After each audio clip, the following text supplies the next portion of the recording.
What's going on, everyone? Welcome. Rabid here, and my rack is looking a little bit bare, and it's kind of a sad day, but it's also kind of a good day. So what we're doing here, as you can see, I had the Jazzminer X16Q as well as the X4Q hanging out over here.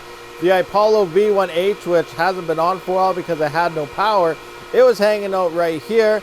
And now I do have a little bit of power freed up. I was around 6,000 watts.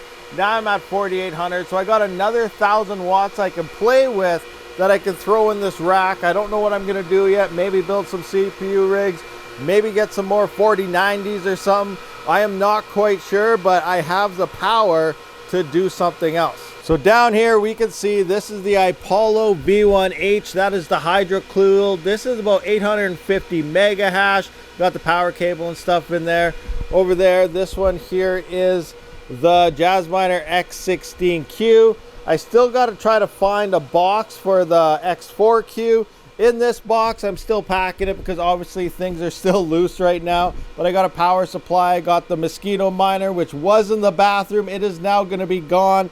And then I got all the Apollo mini miners down there, including the X1. So I think I got pretty much all the Apollos there are for Ethash. The Apollo V1 Mini, the V1 Classic, the V1 Classic Plus, the V1 SE, the V1 SE Plus, and then the X1 is all within here. So I have about 6 to 7 gigahash worth of Ethash that I'm sending out to hosting. So all of that stuff is gonna go out for hosting. I'm sending it out to Custom Computing. He has cheaper power than I do. He's starting with his hosting facility. He's also Canadian. So I'm sending a bunch of stuff out that way. I'm waiting to hear back how much it's gonna cost to get everything shipped and stuff.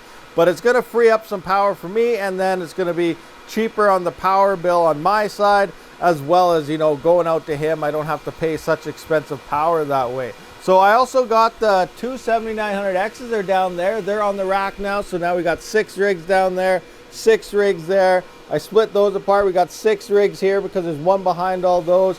I'm thinking about maybe ordering some M2 drives for these because the SSD is kind of sticking out, so then I can slide this in a bit closer, and then I should be able to fit 6 here. I might move one of those over there so I can fit 4 more up here. So I'm still trying to rearrange some things. I do have, with the X1 gone, a little bit of power to play with still. You can see I'm at 50 or 46 there, so I'm not maxed out all across the board. I was at 6,000 watts there, 6,000 watts over there, and I couldn't do anything. But now I'm starting to get some power so I can play around with some things. Now I did have my GPUs on for a little while. As we know, Pyron did get listed, but then all of a sudden the hash rate is like 700 terahash now, when this morning it was like 200 terahash. So that is screaming. You know, it depends on the price if it's going to keep up to there.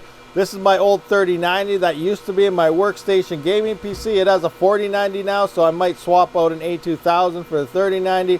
I don't know yet. We'll figure something out. The 4090 is an absolute beast. When I threw that on Pyron, the 4090 was getting like 19.8 gigahash.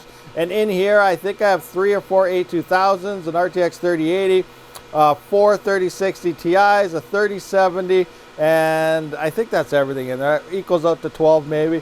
But, you know, this was doing about 41 gigahash at like 1,000 and some watts. The 4090 was almost 50% of the hash rate at 25% of the power. The 4090 is a freaking beast CPU. When it came to the 4000 series, it's probably the only GPU you want in your arsenal because it is the best price to performance. Now, yes, it's an expensive price tag, but for some reason, the 4090 is absolute dominant.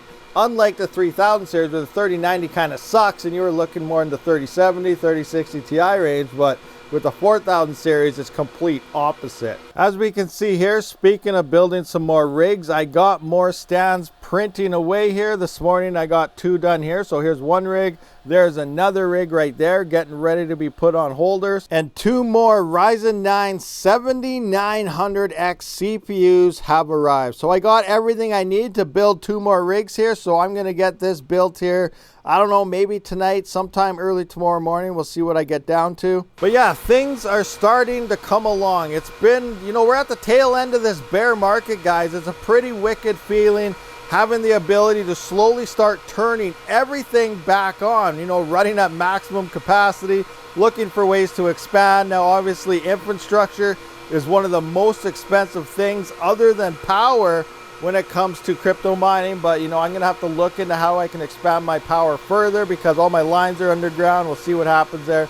But I might have to look into another facility or a lot more hosting. And Custom Computing, who I'm sending my stuff to, you know, he's starting off with a shed in the backyard there. It's a nice looking shed.